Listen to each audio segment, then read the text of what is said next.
What's up, everybody? Welcome. I hope you have all been well. I know I've missed you guys the last few weeks. Life for me has been very, very hectic and busy. Not only am I a mom of 3, but I've been busy with our barbecue business, events out the wazoo, which is good, but also very busy. Kids, sports, softball. I just literally walked in the door for my daughter's softball game. She had to have her games on Tuesday nights, guys. It's been very rough, but I made it just in the nick of time.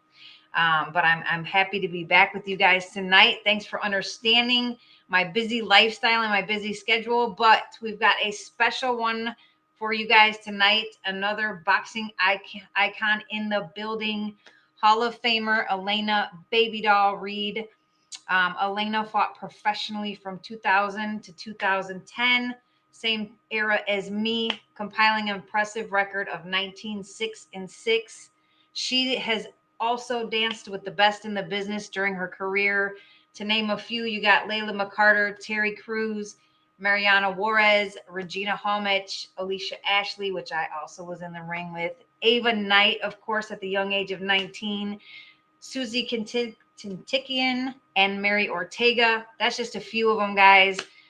She held the IFBA and the WIBA flyweight titles, was named WBAN's Fighter of the Month September of 2006 for her win over Ortega, and was also inducted into the International Women's Boxing Hall of Fame in 2019.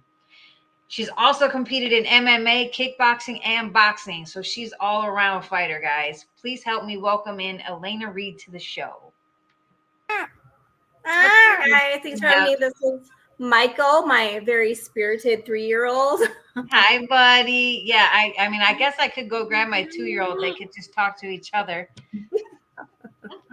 But I appreciate you taking the time and joining me on the show. I know you're busy too, being a mom of 3. It's crazy. But if you could just maybe start us back from the beginning a little bit, tell us about your childhood. What actually led you to boxing? So I'm sure you get asked that question a lot too. But I played sports forever, and I'm gonna pre-apologize, but he's gonna be with us, so I'll just talk over him. But so I played sports forever. I have a family who everyone was an athlete.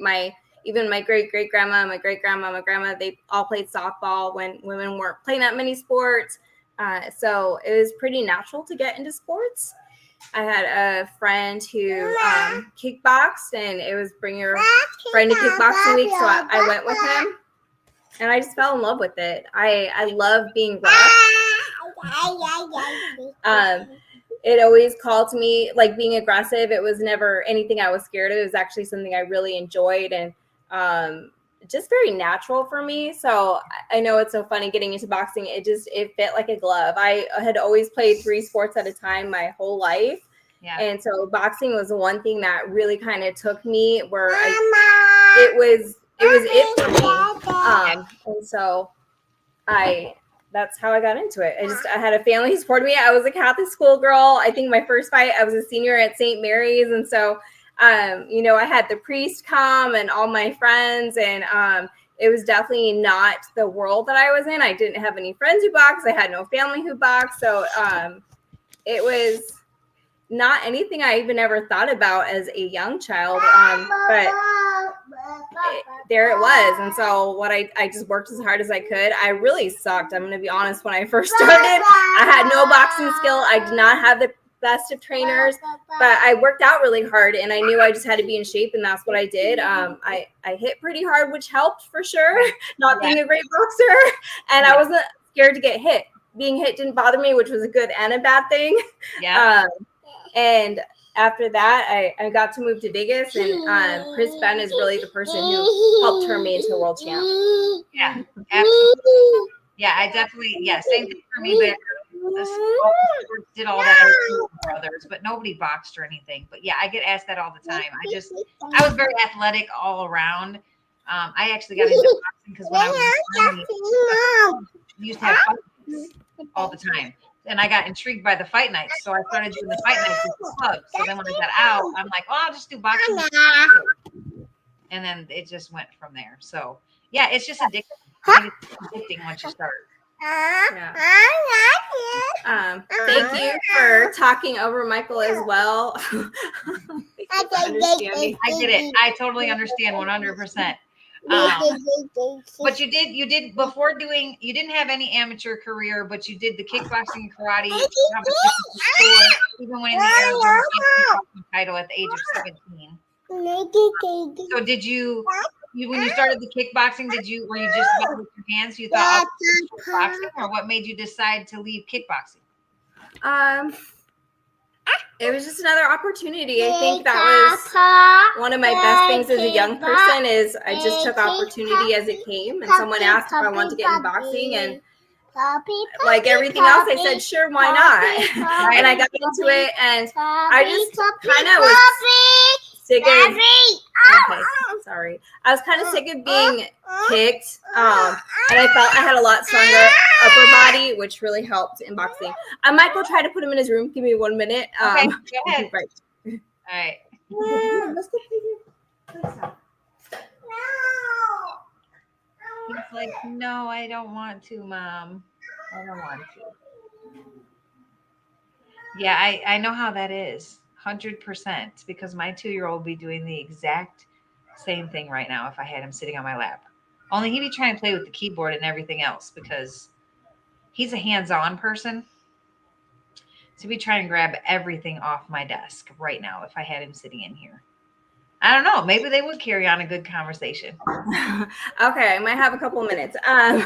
But no, so I was saying boxing, I had a strong upper body, and I felt that it would give me more of an advantage in boxing than in kickboxing. And I hate being kicked. Yeah. I hate kicking. Kicking people hurts too. So I was just kind of happy to be out of that. Yeah. And it hurts to kick people. Yes, exactly. So I was like, Yeah, why not? I like it don't hurt my hands that much. We might as well go that route. So you went pro though, April 2000, winning your first fight.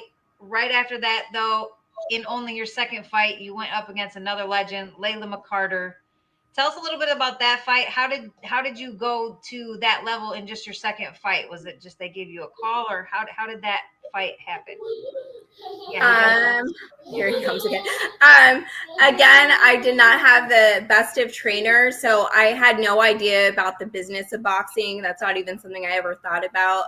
So I was kind of at a gym where they let anyone fight anyone and didn't really think about people's careers so much, which was fine. You know, it definitely started in my career, but they asked if I wanted to fight Layla. She was going to be a little heavier than what I was used to, but again, I was like, sure, why not? Yeah, why well, not? I found out why not. Right. And at the time, you don't know anything about the opponent, really. And she only had I think 6 fights or something when you fought her. So it wasn't like. But I didn't amateur box, so I didn't know, I really didn't know anything about anything. I mean, I watched some tapes of like Yvonne Trinavino and Bridget Baby Doll Riley, but that was it. Those were really the ones I knew. But she kicked my butt, like from I think it was 4 rounds. She kicked my butt all 4 rounds. Again, it was a problem because I don't mind getting hit. Well, she hit me a lot. Yeah. I definitely had like 2 black eyes. My nose was all swollen. And I just remember just being so embarrassed to even look at myself after the fight. And just a lot, it was like shame, but at the same time, it was really that moment of like, is this what I'm going to do? Like, do I even want to do this? Right. Boza Edwards, actually, he was the one who set up the fight. And later on, we became really close. He's definitely one of my mentors. He felt so bad. He actually put me on a really awesome fight after that fight. Yeah. But, I sucked it up. I realized she was bigger and she had a lot more fights than me. She was actually really nice after the fight. Yeah. But I really decided then and there, I didn't want that to happen again. And that's where, like, I worked my ass off. Yeah, I didn't have trainers to make me a great boxer, but, they were enough to, like, work with my aggressiveness and things like that. Yeah, and it just gave you that motivation and lit your fire to be like, you know what, that's not going to happen again, so I'm just going to work harder.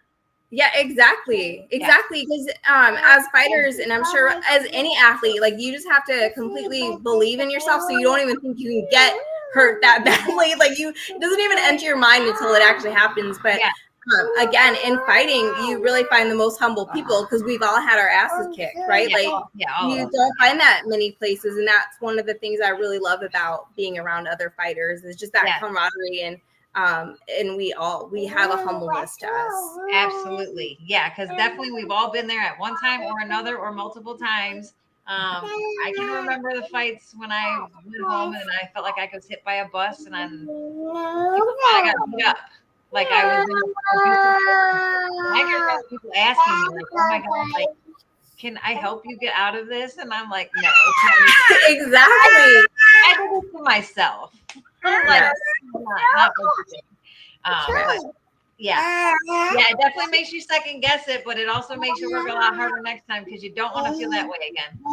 Yeah, well, if you want it or you don't want it, it really is either it's a fork in a road. So Yeah. you go one way or the other. And it was really neat to learn that as a young person that I could overcome something and I could figure it out and it was something I want to do. So I'm really thankful for that. I'm so thankful for Layla and definitely, she's awesome. But right after that, though, not long, 2002, you did defeat another great fighter, Terry Crews. So you came back strong, unanimous decision. Crowd was definitely on their feet, cheering both of you on the whole time. Tell us a little about the fireworks and that fight with the crowd's reaction. I know it had to have been crazy with the crowd cheering two women on. It wasn't always a thing that happened back then. Yeah, it was, again, it's something else I'm really thankful for. I did the support that I got getting to be on like ESPN's pretty early on and under some pretty big main event cards as a young female. It was awesome. Terry, another really cool person. And because of my style, especially in the beginning, because I didn't know how to box, I just brawled and not being afraid of punches. Like I just went forward and that's how I won. People love that style, especially in Phoenix. Yeah.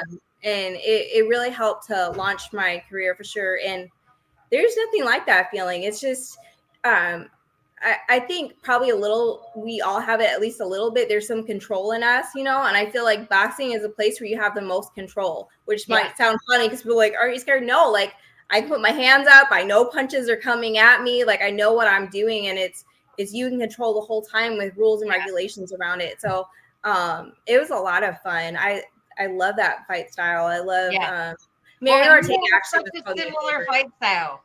I mean, we fight the same. I mean, because I had no defense. My offense was my defense. I love watching you though. I felt like your boxing was so much better than mine. So I'm glad you say that. Oh my goodness. That's hilarious. Only because like it's so funny. And here's a prime example. So I was a brawler. Like I was a power puncher and I threw power almost in every punch that I threw almost. Like I very rarely threw jabs. I was just a power puncher. But I didn't have defense, so I got hit a lot. The same thing. I mean, I got hit a lot. I was almost always bruised because I took punches. But there was one fight where I don't remember. One of the coaches we were working, like another coach, was like, "You got to learn defense. You got to learn defense." And my husband, who took over my training about halfway through my pro career, he fights like Roy Jones. Like that's his style. Like he doesn't get hit at all. And he was like my main sparring partner. And he's like, well, if you just listen, like we could teach you defense. So the Alicia Ashley fight. Okay. That fight, when I fought Alicia, and then I mean, because you fought her too. But she runs and moves and she's all over the place. Okay, but I went down to 122 for that fight. And that was when I was fighting at 126. So I'm like, it's 4 pounds. It was a title fight. I'm like, hell yeah, I'll take it. That was the hardest 4 pounds ever I didn't have 4 pounds to lose. I didn't have any weight to take off. So that was extremely difficult for me to cut the 4 pounds. And I did not think I was going to make weight. I did make weight. I think I weighed in at 120 and a half or something, but I was so dehydrated. And actually, I don't even know. It might have been that fight, or it might have been when I fought Ella Nunez. It was one of them. But so all we worked on the whole training camp was defense. So I'm like, okay, I got this. So we go in there, and I think like the first two rounds, actually, I think it was Elena's fight. Now that I'm really thinking about it, but the first two rounds, I didn't get hit once. Like I was bobbing and weaving and flipping, but I wasn't punching back. So like I wasn't getting hit, but I wasn't hitting her either because I was so focused on my defense that all I could punching back. So finally, after like the third round, I'm like, this ain't working because nobody's hitting anybody. I went back to like, but I could do it, but I had to focus so much on defense that I wasn't throwing any punches. I was like just only focused on slip, move, bob, weave. That's funny. Yeah, my fight against her was totally opposite because and you know my title fights were at 112. I'm short. I'm 5'3", and so at 112 the girls were my height, but going up any more weight the girls were a bit taller. And so I couldn't touch Ashley. She must have been like kind of a last minute replacement. And they're like, oh, she hasn't fought in a while. You'll be just fine. But that fight was probably my toughest fight. And it's really style wise. She's a style that was really tough for me. It's really easy when people are coming towards you when you're a puncher, right? And I became a boxer puncher towards the end of my career, and that's because of Chris. So, but I couldn't touch her. I couldn't reach her. She was just too tall for me. And I mean, looking back, maybe there's one way, but yeah, it was, I couldn't touch her, and she got me every time. And that was probably the most disappointing fight for sure that I had, because it was just like, well, this sucks. It's just her movements. Her movements. I mean, she was a ballerina before she boxed, and she literally fights like a ballerina. I mean, she's literally all over the ring. It works for her. It does. But I thought for sure with my aggressive style, there's no way she could get away from me. But I was so dehydrated. Like I didn't have the energy. Like I was telling my body to do stuff and it wasn't doing it. So, I mean, I lost the decision in New York, of course. And that, even like the WBC, I think we were fighting. I think we were fighting for the NABF for that one. It might have been a WBC or NABF. It was one of them. It's the same sanctioning body, but yeah, they came up after and they're like, what happened? And I'm like, I was so dehydrated. I'm like, I don't even know. I can't even give you an answer right now.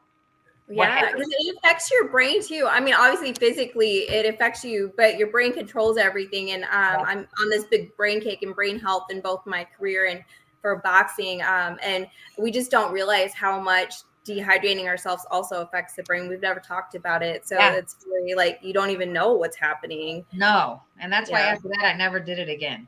Yeah. Like I can't go that low. So don't ask. The answer is no. I don't care how much it is or who it's against. I can't do it. But 2003, you had a majority draw against Mariana Juarez, who's another phenomenal fighter. The decision, though, was booed from the crowd. Do you feel like you were robbed in that fight and you actually won? At the time I did, yeah. But I'd have to go back and look at tapes. I remember it was a real barn burner, so it was another really fun fight. Oh, come here, bud. But I don't know. Without looking back, I think it definitely could have been a draw, or it could have gone either way. I would have loved to been able to have fought her again in my career. I think that would have been really awesome. And it's too bad we didn't. I have so much respect, and it's so awesome all the things she went off to do. Like, it's so cool. But yeah, at the time, of course, I was like, man, I was robbed. Like, it was my hometown too. So I was like, there's all, but yeah. I mean, I hold nothing for it now. It's like there's no feeling there. Nothing left now. But I mean, when you're thinking back, you're like, that was robbery. Like I should have got that victory, or at least a rematch. Yeah, and again, like it's not even close to the other robberies I had in my career. So that one is like, well, it wasn't as bad as some of the other ones. Like, okay, all right. Well, speaking of another one. 2004, you traveled to Germany. You faced the huge German media star at the time, and she was, I mean, shoot, I would have fought her if I was that weight. But Regina Hallman, 10-round draw.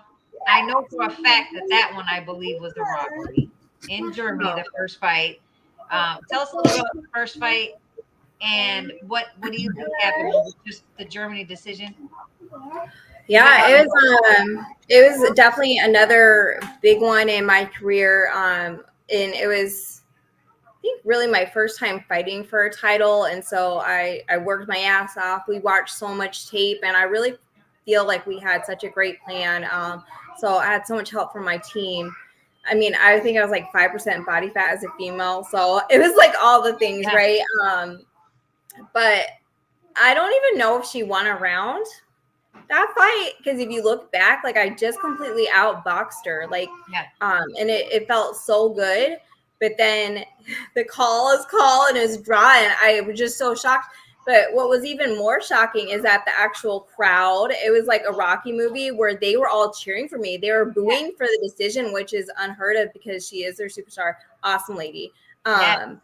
But it felt like a Rocky movie, and I left, and that felt good. But at the same time, I left, just it was really the first like real robbery where you're like, I don't even understand how this happened. Right. And it really, as a young person, well, I guess any age would, is just question myself and question boxing of like, did I win? Did I not win? And just like it really messes with your psyche for sure. Yeah. And so I did a lot of self-reflection and work on myself after that fight. But that was just shame on judges, is what I have to say. Really, it's not the other fighter. She's not judging it. No. So I'm not going to be mad at her. But really shame on judges for doing that to people, because we work our ass off. I was definitely, I'm sure you too, I was not getting paid what I should have got. I wasn't even getting paid enough to live. You know, I did it because I loved it, and I sacrificed so much to get there for them. They took it from me. And so that was hard. But it was also cool. It was a cool moment. Like it was like a movie moment. It was surreal to have the support of the German people behind me. Yeah, absolutely. So that was awesome. It was tough. Yeah, I've talked about that before, and I mean, I talk about it now because I don't care like what people think or say. I mean, I never did before because I never made excuses or I never did any of that, and I just fought because I love boxing. But my biggest, and I've talked about this multiple times, but my biggest payday was when I fought Mia St. John in the rematch in Mexico for the WBC title, her title. And of course, I was coming in as the opponent, and she was the main attraction. But $4,000. That's the most money I ever made in my whole boxing career for WBC title in Mexico. It's such shit. That is such shit. I mean, it's a WBC. I mean, $4,000. I'm sure she made way more than that because you know she absolutely was the WBC life or whatever. But same scenario though. It was a huge, huge, huge arena over there, and you know how big boxing is in Mexico. And I tell people all the time, I know what it feels like to be a star only in Mexico, because it's very similar. Like you could probably count a handful of times how many times people stop me in the United States and were like, oh my God, are you Brooke Deardorff?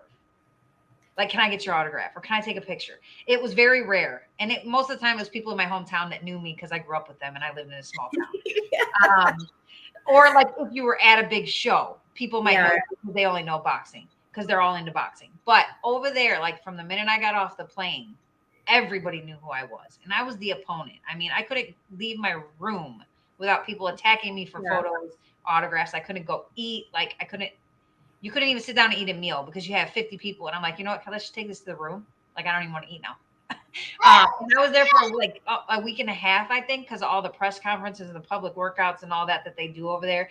But it was a phenomenal experience to feel that, to know like what the guys feel like and what stars feel like. But I was ready to come home. Like I was ready to be like, okay, I get why like movie stars are like, okay, I just need to, like, not right now I'm with my family, or not right now I'm eating. Like I get it now.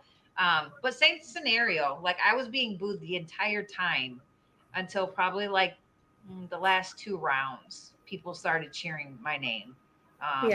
But I think that was just because it was such a good fight, and it was in Mexico. But yeah, to be able to turn the crowd was like, that was probably one of the biggest moments in my career.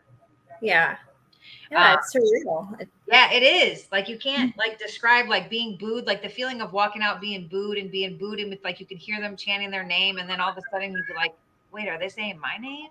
Like it's a big feeling, like a big feeling. But you did get the rematch with her in 2005, but they took the decision from you there. Do you feel like that was just because Did you go into it feeling like I'm going to lose either way because it's in Germany again?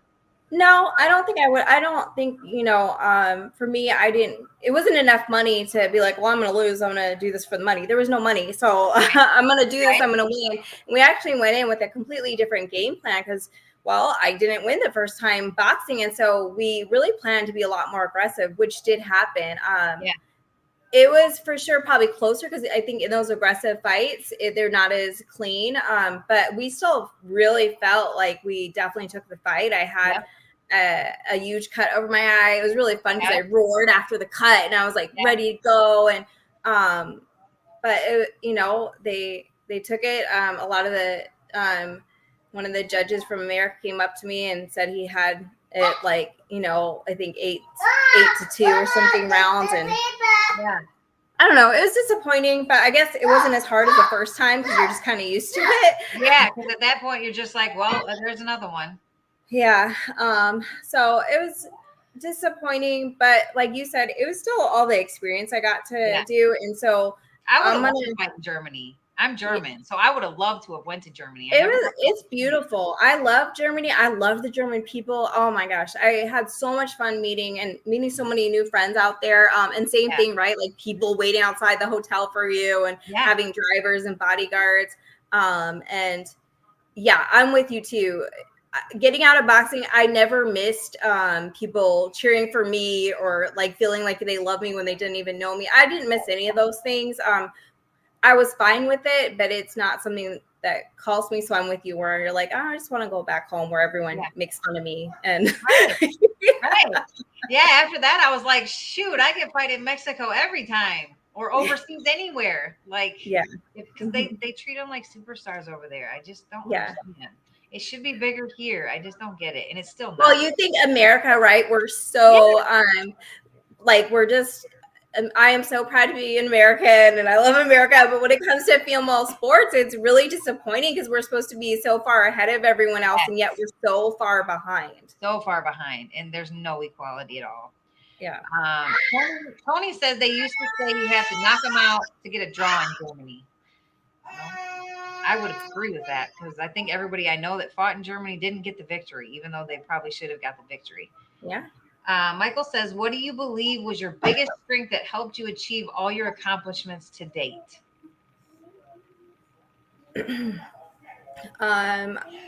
I think the thing that why I love watching fighting is you get to really, I think you really get to see who someone is without them even talking, is the way that people fight and people under pressure, what they do.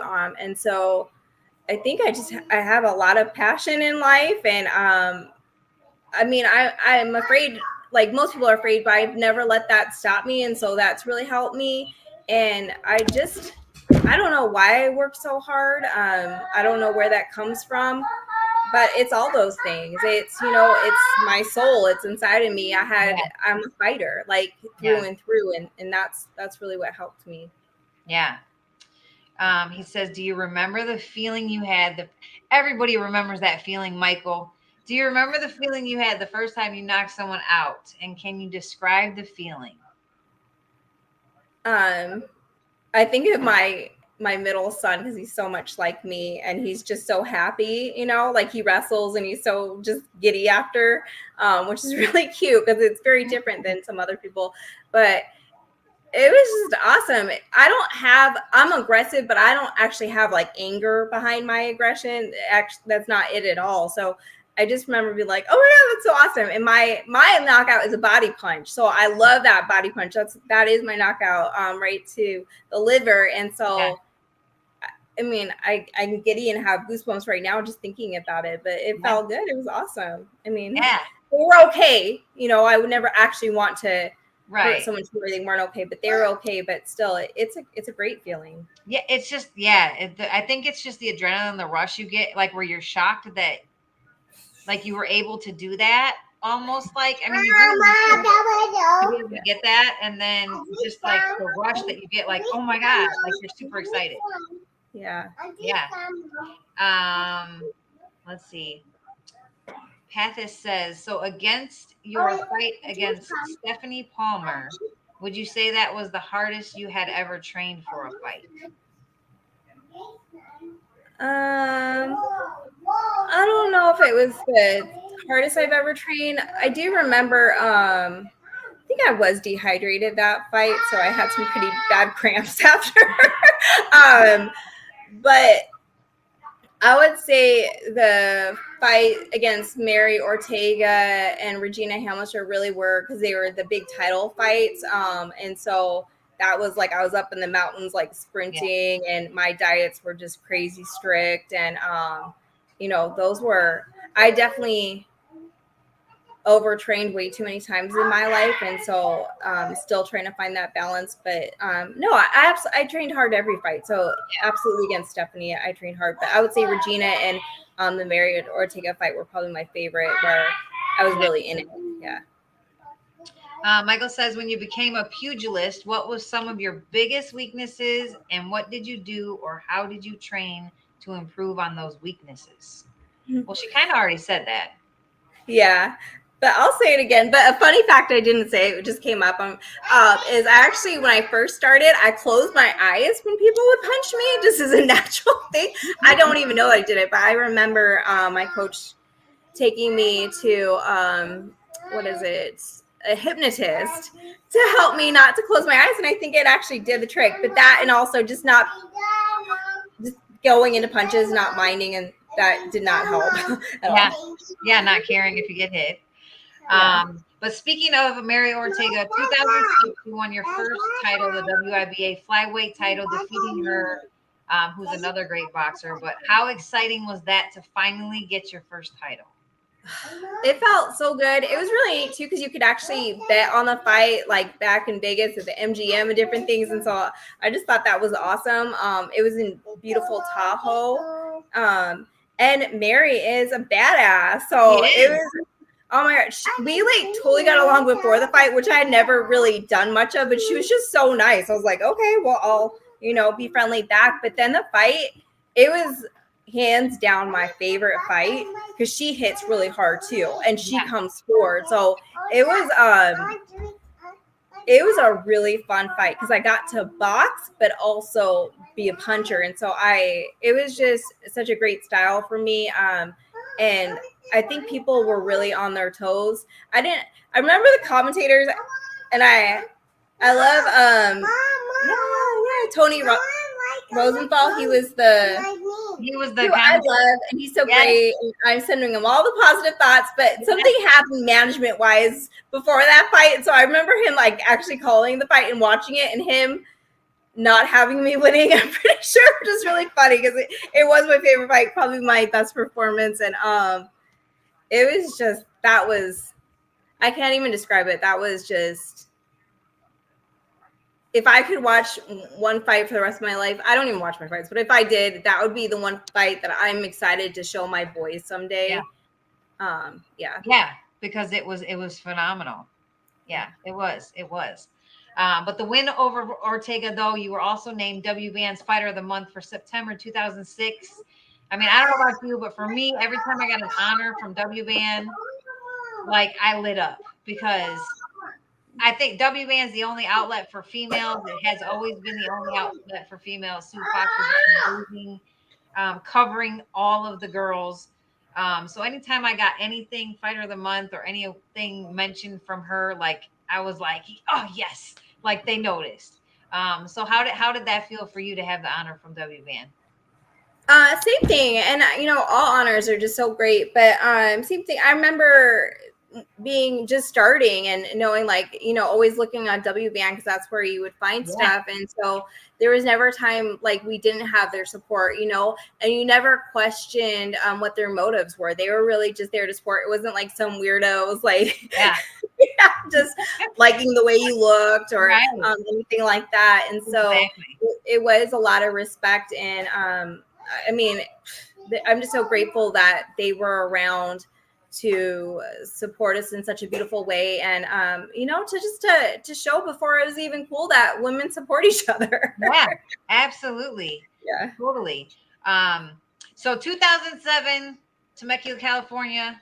That is the place that we actually got to meet in person, fighting on the same card, all women's card. Um, You won the IFBA flyweight title in the main event over Shin Hee Choi. I remember watching it for sure.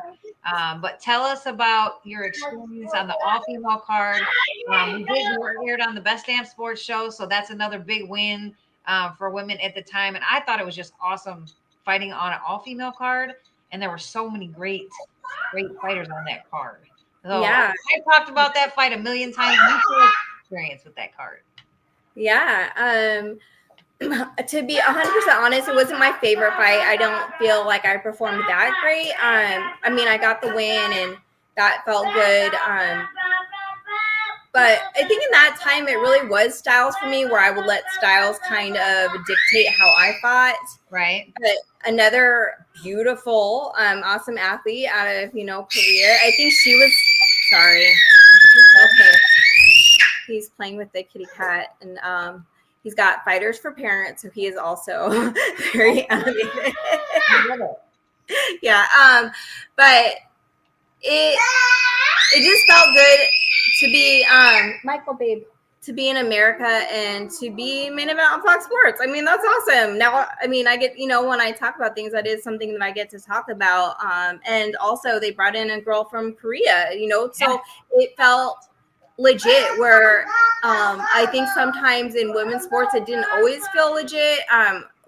I'm sure you too, right? We had careers where we can say, like, we didn't have famous daddies or a ton of money behind us, but we got the big fights. We got to be on TV. We got to be in Ring Magazine and do things really on with our own backs, with our own hard work. And that's something I'm really proud of.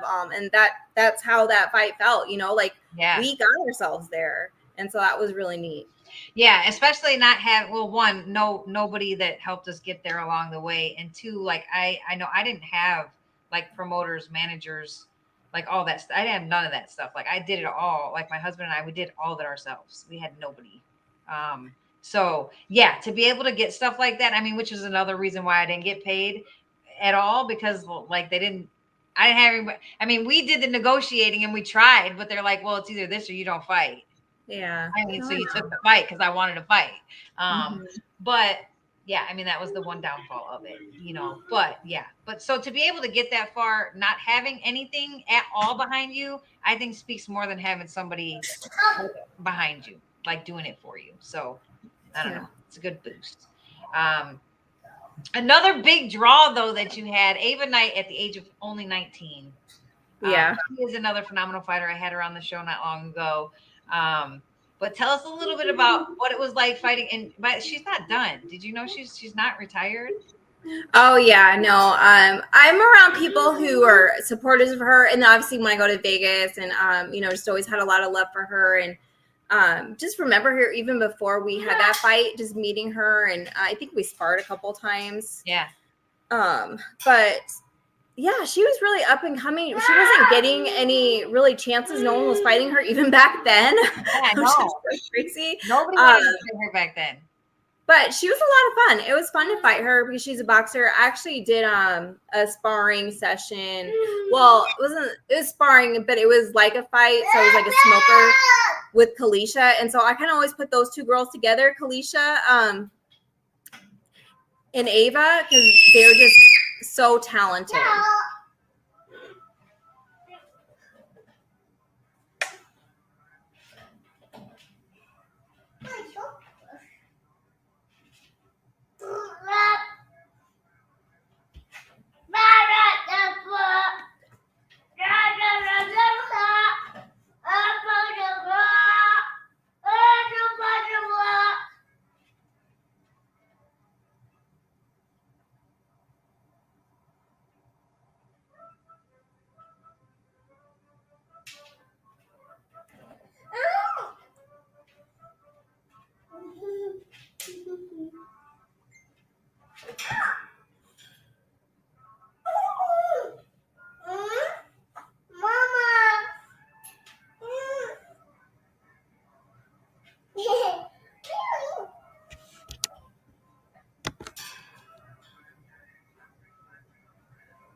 Ta-da. Okay, sorry guys. I don't know if it was me or her. So I just did a refresh too. Hopefully, I'll tell her again. Ah, ta-da. I didn't know if it was me or you. One of us lost our connection. Yeah, that's okay. But I did a refresh. I Okay. saw a message earlier. I think someone asked if it was tough for me to lose to Katya, which was an MMA fight. So I'll answer that. Before, and I don't put this public because no one wanted to hear it. But I actually ruptured my ACL and tore my MCL.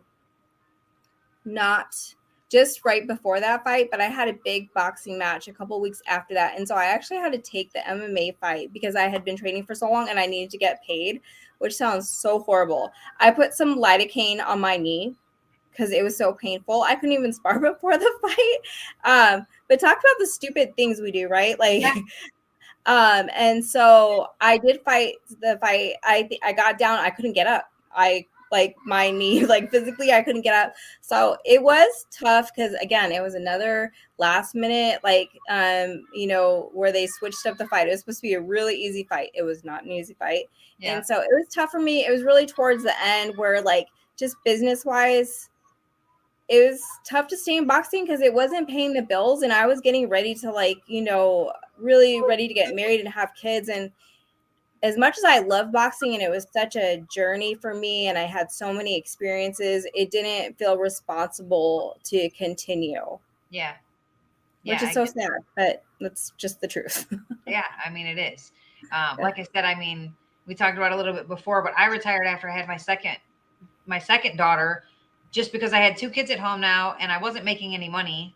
And, and you train like all the time. My first one grew up in the gym. Like literally I'd work all day 9 to 5 and then go straight to the gym, and she'd be in the gym till 9, 10 o'clock at night. I mean, it's just what you do. And after having 2, I'm like, I can't do this to them anymore. Like they have no life. Like it's literally I'm at work and then we're at the gym. Like I never spend, like there was no time to do anything. And then you're gone for the fights.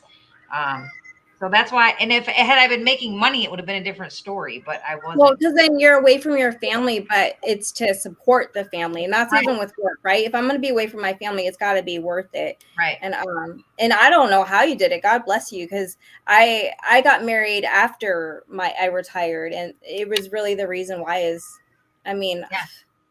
you have to, I gave it my all. It's all I did. It's all I cared for. And I loved it, but there was no room for it. I missed it and I wanted to come back, but I'm like, you know what?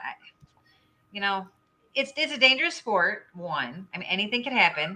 And now I had 2 kids to think about, and my husband was my trainer. So like, I mean, we were both always training or gone or whatever. So yeah, it just got to be where I'm like, you know what? I'm never going to make money. And I love it, but I can still do it without competing. Yeah. So, I mean, I have a bag up in my garage. So I like do it for training. I love going to like big fights. And actually I've been going to Vegas a couple times because I'm working with Dr. Bernick.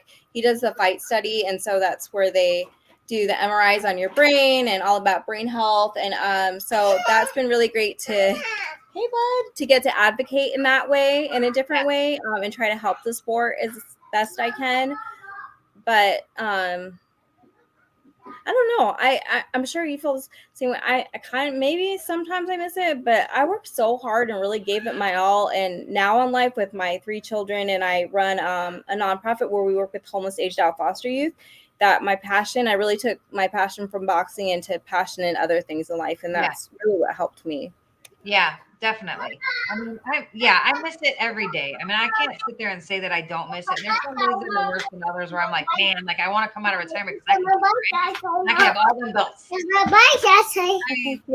think we all feel that way. I don't know. I just look at the fighters today. I don't think are as tough as our era.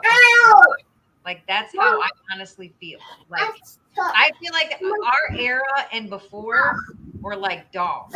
Like, anybody and it worked, like, every time almost. Because there was no business, there was no money. We were fighting because we loved it, and like there was no like, well, if you lose, you're gonna lose your career. There was no career to begin Right. with, so we weren't afraid of losing. Yeah. We did fight each other, and I mean, very rarely there were women who wouldn't fight other women, which was weird, but mostly it was like we were warriors, and we could be Yeah. warriors because the business hadn't tainted it yet. Exactly. Yeah. So I mean, yeah, I look at some of these people who are undisputed, and I'm like, man, I could have all them belts like up here. Yeah. Yeah. Well, So and that's we the were time. really, before belts really came out, the very end of our Yeah, career, very they end of started our letting women career. fight for those big belts, but we Yeah. weren't even able to. I No. wasn't able to fight in UFC when I was doing it. I mean, I see the girls I knocked out are now in the UFC, and I think it's so cool that women can now fight for those big belts. Yeah. But when I was fighting, like I said, Boza Edwards, who I love and is a great mentor, he didn't even think it was worth fighting for a title because what was the point? You weren't going to get more Right. money. And so I really waited a long time before fighting for a title because Yeah. it didn't I do mean, he anything. didn't get paid anymore. I mean, I got paid more for that fight, obviously, because it was in Mexico and it was a title. But that was like I said, that was it. So, I mean, no, it wasn't. I mean, the same belt, the guys make millions.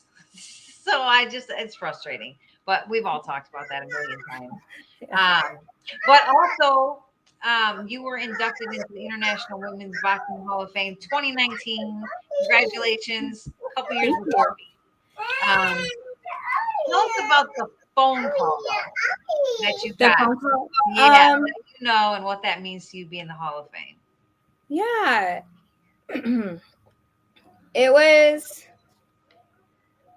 it felt like to be recognized, because I think as women, especially in a sport where we're not so noticed, it felt great to be recognized. I think more than anything else. Come here, bud. Sorry, he's got a little cut. Come here. Come here, sweetie. Sorry, he's got a little thorn in his foot. Hang on. Okay, sorry. This is lots of fun. Oh, got it. Sorry, got it. Pulled it right out. Yeah. Yeah. Come here, honey. Come here. Okay. But I was just grateful and thankful, and I will continue to feel that way again. All those women behind the Hall of Fame, it's all the same woman, and behind the W band, they're angels, really. And they really paved a way, and I'm just so grateful. But no, it felt good. It feels good to say that, like, yeah, I'm in the Hall of Fame. Yeah. Yeah. Yeah, I mean it does. It really does. Because like before there was never even such a thing as women being in the Hall of Fame. And even the regular, the regular Hall of Fame that the guys, I mean, they just started allowing women in. So it's not like more women won't get in eventually. But I mean, what, like 2 years ago maybe that they first people got in. But yeah, to be able to actually say like I'm in the that's like the one thing that people always were like, oh, you were a boxer. And then if you're like, well, I'm in the Hall of Fame, they're like, oh, really? Like, what was your name? And you look you Yeah. up. Yeah. Like, I don't know, just to be able to have that extra icing on the cake, I think really draws people in to like take you seriously because, well, if you're in the Hall of Fame, you must have been something. Because I don't know, I don't know. I think it's awesome. I think it's awesome anyway. But yeah, um, it's a big deal. Like to me, that was like the cool, like where to me it was kind of like a surreal, like sad, happy moment because I'm like, man, that means that it's like closing the book on my boxing career. Like it's officially over. I made the Hall of Fame. Like you can't really do anything else. But Yeah. So it's I don't know. I'm not like I definitely have emotions, but it takes me really it's time to process. So I don't always at first, I guess, show emotion. I definitely feel it, but I don't show it. But again, I think good or bad, I can't speak for all females, but I just felt like we just got the chance, which again, a blessing and curse, however you want to look at it. We got the chance to do something we really loved because we loved it, not because of anything else. right. And so knowing that you don't have to get acknowledged, knowing that you don't have to get the money or do anything, I kind of was just like, you're good in the moment that you're at, and you don't need all those things. But when they do Yeah. happen, wow, like Yeah. it is great to tell my kids, right? Like I hope they Yeah. are proud of me, and it's just a respect that is Exactly. awesome. Okay, thank you, Yeah. bud. Tony says Hall of Fame, the cherry on the cake. That's a fact. Petta says, "Hey, Women's Boxing Channel, how are you? What was the big difference between your first and your last pro fight?" I just sucked my first Progress. fight. Progress. Yeah, I had no boxing skill in my first fight, but at the same time, the first fight there was no business. It was just fun. I was in high school. It was just joy. Like there was my mom. I remember her. There wasn't that much money. It was like $500, I think, where she was just like, just go spend it on yourself. So I just went on Yeah. a shopping spree. Um, and so I love that about a first fight because the last fight was definitely not that. There's actually some business stuff that kind of sucked that I don't necessarily need to talk about because I don't like talking about negative things. But that probably tainted it more for me than anything else was the Yeah. people in boxing. Not all of them, but a few who act like they support you and they loved you and took pictures with you. But then when it came down to anything, they were like, knocking on your door, like, and just, I don't Yeah. know. It was fun because it was in France. I mean, what a cool experience, my last fight. And so that was different. Yeah. But I don't know. I just, towards the end of it, I just learned how to love the thing I love about boxing is I think it's so natural. You watch kids and they box and wrestle and do the things and the joy that they have. It was never like an aggressive or mean thing for me. I didn't come off of the streets and needed it to help me, which it does help people. But I felt like it was lost a little bit towards the end. Like I saw more of the business side of it, and I didn't like that part of it. Yeah. It just becomes where it's like, you know what, this isn't fun anymore, so I might as well just stop. Yeah. Well, it was just so hard. It's expensive. Yeah. It's an Very. expensive hobby, is what my parents called it. It is a very expensive hobby. Yeah. But you've been in the ring with, like we've said, so many great fighters, which I love. And like I said, I think that's what defies the difference between women's boxing today and women's boxing of the past is just there were so many great fighters and great fighters fighting each other, which is what I loved. Yeah, we weren't 20-0. We weren't 30-0. No, there was no undefeated records back then Yeah. because you were fighting the freaking best people in the world. Well, even Ronda Rousey, and it's sad because it's all people know is what they see on TV. And so they're just like, well, there's just no competition for them. Bullshit. Yeah. It's just promoters don't put the competition on. But there is a lot of great athletes out there that no one knows about. And that's really the sad part of it. Again, right? The business of it kind of ruined it. Yeah. Yeah, it 100% did. But who would you consider who was your toughest opponent and why? Alicia actually was the toughest fight just because I couldn't get her. So that was definitely the most frustrating fight. Just her style for me. I couldn't pick a tougher style for me to fight. Mary Ortega and Mariana Juarez probably were I love that Mexican style of fighting. Yeah. I don't know. I know I've heard people get in trouble for saying things like that, but whatever. Like I thought it was awesome. I don't think so. Like, yeah.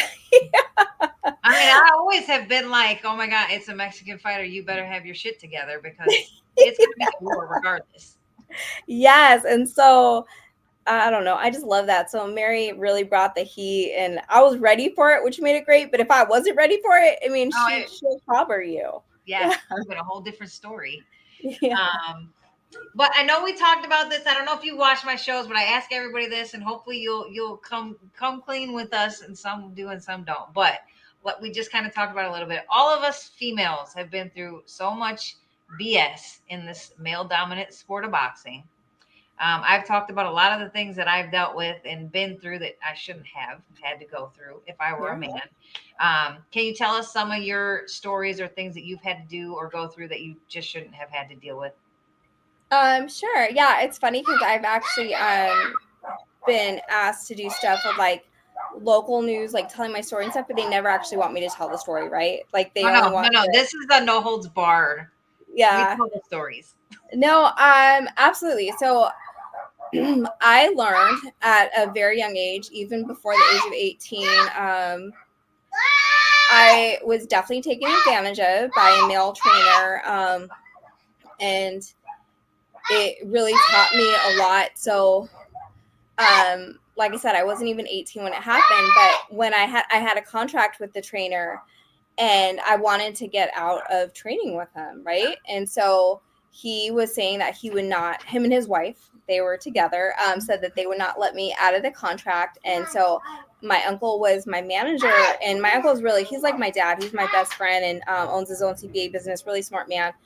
He was on the phone with me, and he's like, Elena, I'm really, like, it's just really hard for me to say, but did anything happen that would be able to get you out of the contract? And I just started crying. And I was like, you know what, Uncle Kevin, there is something, and I'll take care of it. I'll be the one to call and take care of it. And so I was 18 at the time. So as an 18-year-old, to be able to stand up for myself. And so I called him and I said, hey, if you're not going to let me out of the contract, I will go to everyone and tell them what you did. Yeah, he let me out of the contract. Well, yeah. Yeah. And I can tell you, it never happened again past that. Never. And there was times in Vegas where people were trying to be inappropriate, but I went straight ahead and I went to Boza, and I told him, and I was like, Boza, you need to talk to this person because he did A, B, and C. And I was no longer afraid of telling anyone or standing up for myself. And it really changed me as a person. And it gave me my strength. But yeah, it sucks because, and you learn, all coaches in all sports, that they will take advantage. 100%. Yeah. They do. You're not the only one to say that. Many people have said that. And it's sad, but it's 100% fact. And I know so many people who have been through that. And I mean, it takes a lot to get the courage to be able to speak up and report it, or make it stop, to make it stop. But you also got to think about the future people too. Like, it's not only about you, like they're doing that to more than you. Well, I did. Yeah, exactly. And that's the thing. It was so hard. All those things are so tough. I mean, our own kids, right? We're so scared for our own kids. It really drove me. Even the things that I do now to advocate and help, aged out foster youth, is it really, it lit a fire in me to not let those things happen and to call out the injustices and do the things. Do I wish I would have done more? I think we all do, in all the things, right? But it sucks because you don't have to, but people are always going to be like, well, you don't want to ruin their life or do anything. Well, how about they ruin their own life? Yeah. How about they're the ones who did it? Yeah. They chose to do this knowing that it was wrong. So yeah, I didn't ruin anything. I'm protecting myself and the future. Yeah, but I hear, and it goes, and then people are going to say, like, with the Me Too movement and all the things, like, people always kind of go too far either way, right? But I remember a mother saying to me, who also has sons, I do have sons, and she's like, I'm so afraid for my sons because I'm so afraid some women are going to accuse them of things that didn't happen. I'm like, I don't feel that way at all. Like, I trust my sons, and it's like, we just support each other. There's a truth behind everything, and let's not be far left or far right. Let's just be for people. And everyone's story is different. And that's kind of where I'm at. But people, in male or females, whether they're coaches, teachers, bosses, they are in a place of power. Yeah. And a lot of times people take advantage. And those are the things we really have to call out and watch. Absolutely. You do, for sure.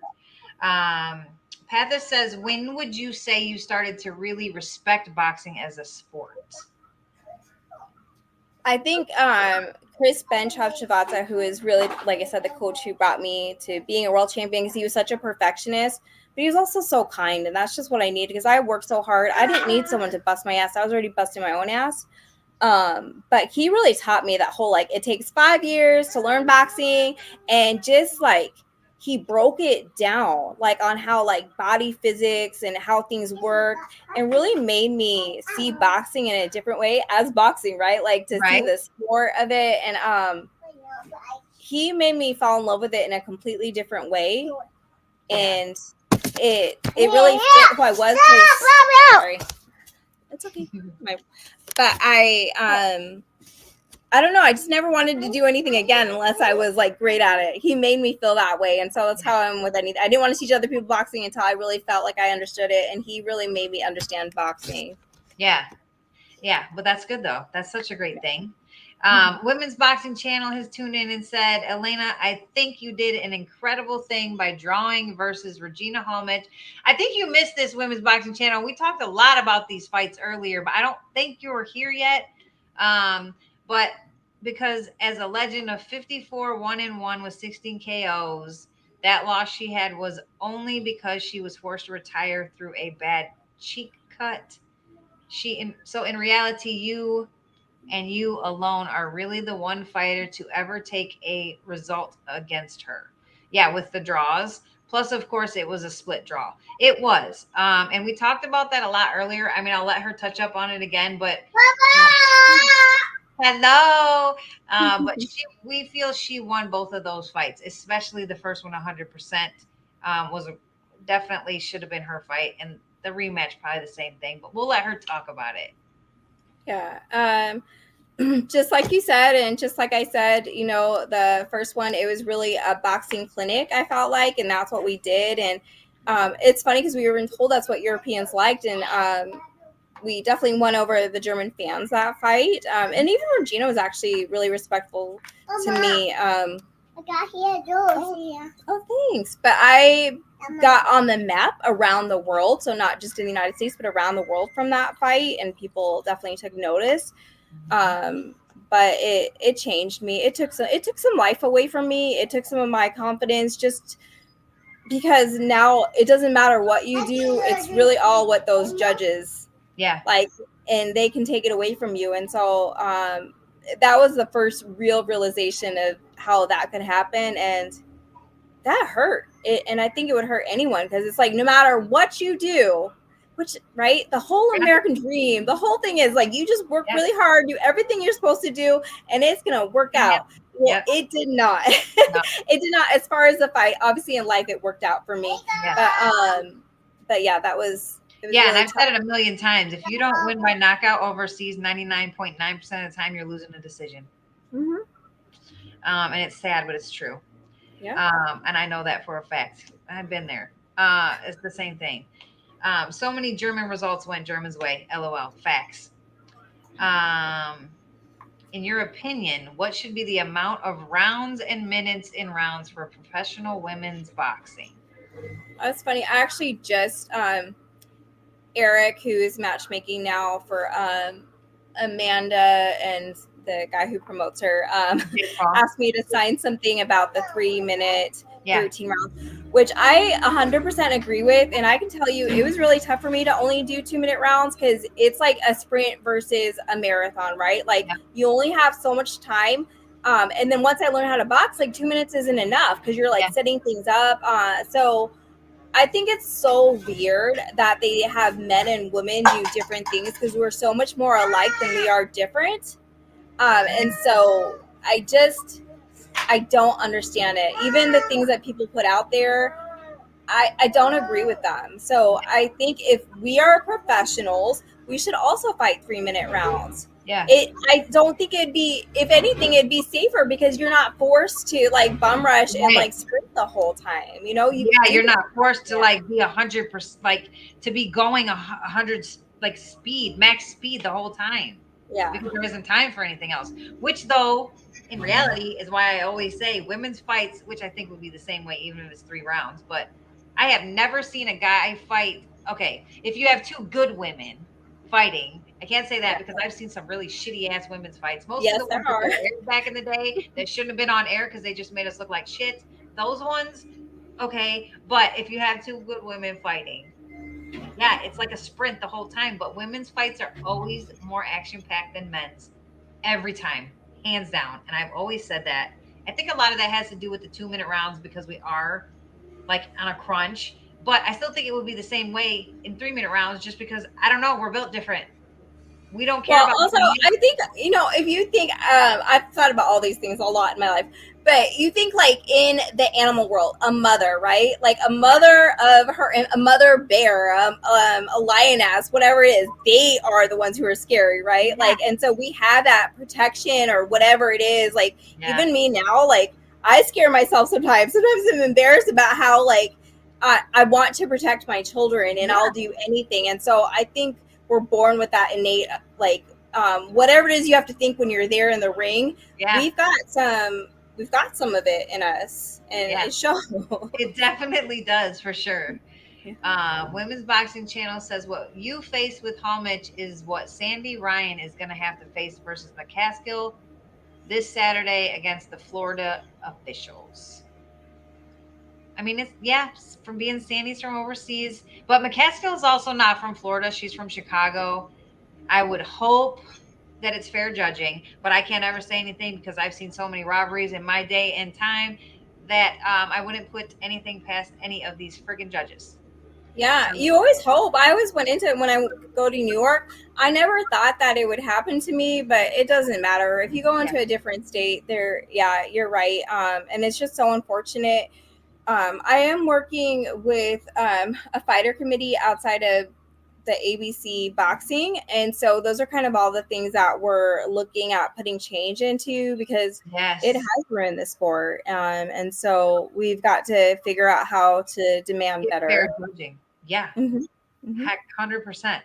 Um, what advice would you give to all the young girls that are getting into the sport of boxing and wanting to make their mark in the sport?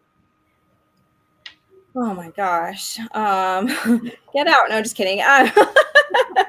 Get out, No, I run. would, No. yeah, exactly. Just that to be educated around the business of boxing is just as important as to be educated as a boxer. And so to really surround yourself with people who you can trust, and that's not an easy thing to do. And just to enjoy the journey as much as the end of it, right? Like, because a world title or even being in the Hall of Fame, those are not things that equate to happiness. Are they things to be grateful for? Yes, but they're fleeting. Yeah, So don't think that you're going to love it anymore when you get a title. Like, it really is all about the journey and what you're doing, and just to take opportunities, educate yourself, and have fun. Do it because you love it, yeah, but have, like, just as a young person, it's tough to think ahead, but really, like, what is your goal? Why are you doing it? So those are always important in life is, okay, what is my goal? Like, what's my purpose? And how do I stay in that box? yeah, yeah, Yeah. absolutely. Um, what do you? I mean, what is your opinion of women's boxing today versus back in the day?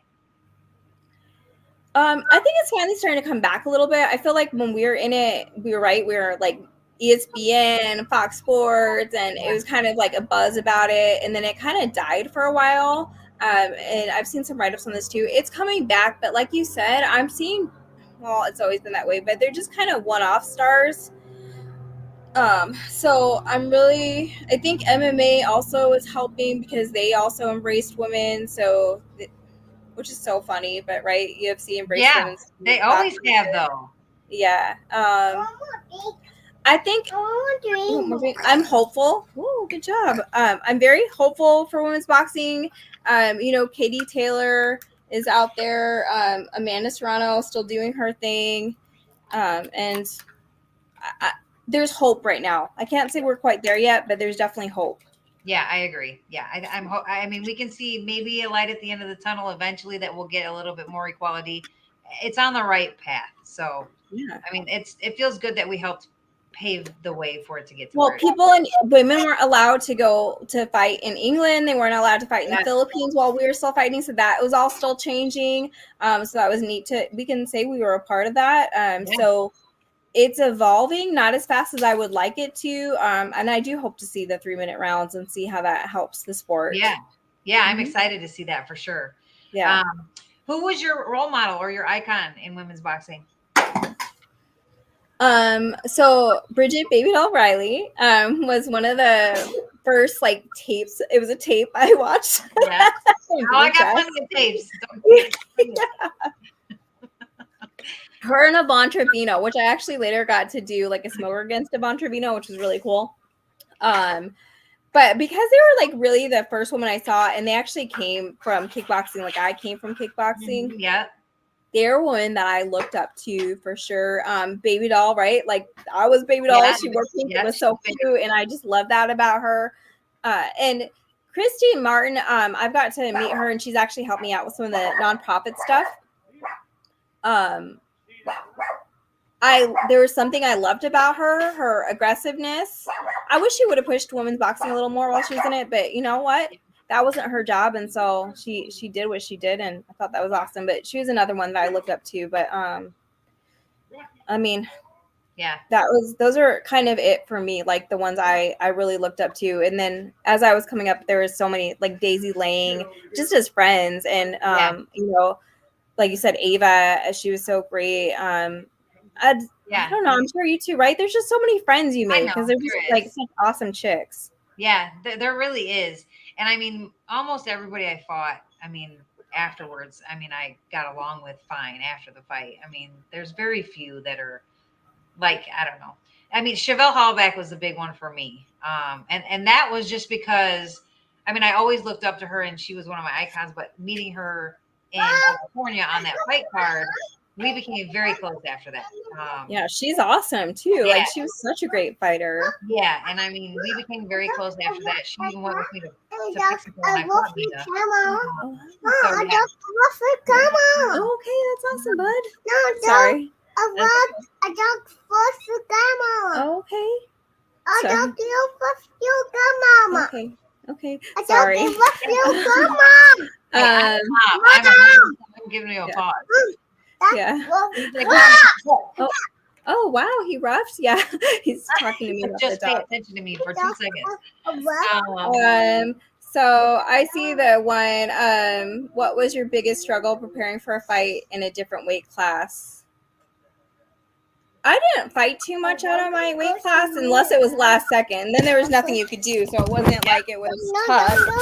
It was just it was style. So again, like I said, someone who is tall, who had the reach on me, and I'm sure there was something I could have done, but obviously I didn't figure it out at the time. Body.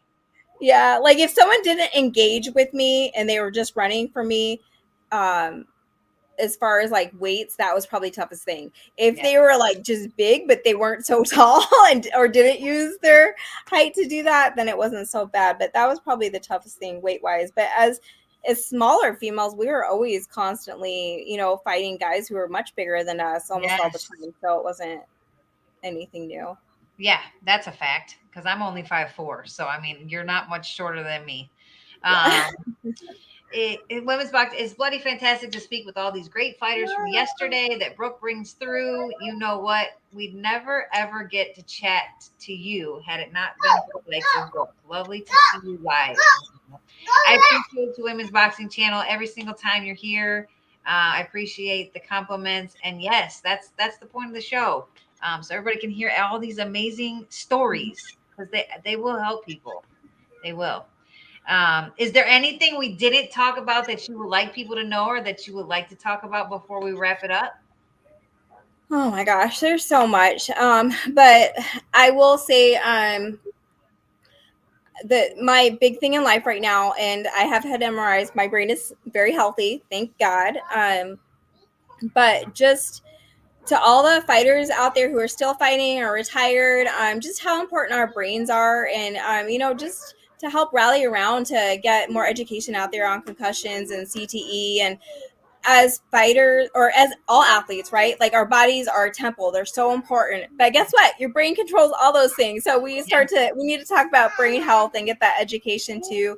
And I also do the same thing with aged out foster youth because I'm trying to actually pass legislation right now on helping foster youth, because you think how they get into the foster care system is unfortunately, right, a lot of domestic violence, whether it's while they're in utero or out of utero. And so I just think there's so many people we can help out there if we start to look at brain health. And you think about fighters who retire, becoming alcoholics or getting depressed or doing things, that could all be attributed back to brain health. And there is help for that. And so that's kind of my big push in life right now. So thank you for letting me speak on it. Yeah, absolutely. And I think not a while ago, somebody reached out to me. I can't remember who it was, and I wanted to get back with them, and I can't remember who it was, about doing like a brain. It might even be the same. Yeah, I'll send you the info for the person to call, because it's the Cleveland study. Dr. Bernick. He wouldn't be the one reaching out, but I can have his. Yeah, I think it was one of the fighters. Maybe it might have been one of the fighters that said they were doing this study and they wanted to know if I would be interested in doing it. And then I was like, yeah, send me info. And then I got busy, and then I couldn't remember who sent it to me. Yeah, will you be in Vegas in October? Are you? I'm supposed to be there, but I did not realize. So here's the funny thing, and I still am trying to figure this out. But we own a barbecue business, like a pop-up food truck. Yeah. And we do events like starting tomorrow. We don't have a day off until next, like two weeks on a Monday. Like we do events like every day almost. Yeah. And usually we have like maybe 1 or 2 days off a week, but we're booked solid. But I forgot to write on our business calendar, like where I do the event scheduling. Yeah. The induction dates. Oh no. So we're booked that Thursday, Friday, Saturday. Oh shoot. And so I don't have any problem like canceling and rescheduling all of them, except for the one that's on Saturday is a wedding. It's a wedding catering. Oh. And like, I don't know what to do, because like, I don't mind like rescheduling an event or like canceling an event, but a wedding. Yeah, you gotta get someone to fill in for you, girl. But so I'm like, shit. Like I can reschedule all these, but I can't. I would feel absolutely horrible if I canceled someone's wedding catering and they couldn't get somebody else to cater it in time. Yeah. Well, you need to find someone else to fill in for you, so you still have your business doing it. But yeah. I'm trying to figure it out still, so I'm not 100% that I won't be there, but I'm still trying to figure this out. Okay. Well, I will be there for everyone, and so I'd love to see you too. Yes, and I am still trying to figure this out so that I can be there, because I really want to go, because there's going to be so many people there this year. Yeah. So I really want to go. Plus, they're doing the 2-day thing, and I know when I was there, I didn't get to really talk to anybody at all because it went so fast. Yeah. I had to take pictures, but I didn't get to talk to anybody. But yes, but Women's Boxing Channel, you did miss about 90% of it, so you'll definitely have to go watch the replay. Share it out, though. Share it with your buddies. Have you ever thought about being a coach or starting your own gym? So I got into personal training. Once I retired, I was just bored because I came home to Phoenix for a couple weeks, went to the gym, and I was like, hey, I'm going to be a personal trainer. So I did start some like nonprofits with kids and did like boxing classes, and absolutely loved it. Like, I do kind of miss it, but I just felt a calling. I hate saying more because that was a lot, but I love what I do now, and I love working with people who just don't get the help that they need, and getting to be creative in that way. But yeah, of course, I think about going back to it all the time. I don't think I'd want fighters because my children are really my number one, and they're wrestling, and so I would not do anything to take away from them, and that's just the truth. I got to live my life. I got to travel the world, be a professional athlete, and do all the things. And so when I had my children, it's their life now. Yeah.